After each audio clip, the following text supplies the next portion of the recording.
Mga kapuso, asahan pa rin ang malakas na ulan sa Northern Luzon. Sa datos po ng Metro Weather, heavy to intense rains ang inaasahan sa Apayao, Kalinga, ilang bahagi ng Cagayan, Babuyan Group of Islands at Ilocos Norte.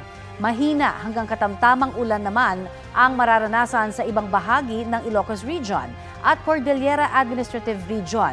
Ayon sa Pag-asa, shear line ang nagpapaulan sa Northern Luzon. Localized thunderstorms naman ang magpapaulan sa iba pang bahagi ng Luzon, kabilang ang Metro Manila, pati sa Visayas at Mindanao. Inaasahang lalakas po ang ulan mamayang hapon. Bukas ng hapon, posible ang bahagyang pag-ulan sa Mimaropa, Bicol Region, halos buong Visayas at pati na sa Zamboanga Peninsula, Caraga at Davao Region. Sa linggo naman, asahan ang katamtaman hanggang malalakas na ulan sa Apayao, Kalinga, Cagayan, Isabela, Aurora at Bulacan mula hapon hanggang gabi. Moderate to heavy naman ang aasahan sa halos buong Mindanao.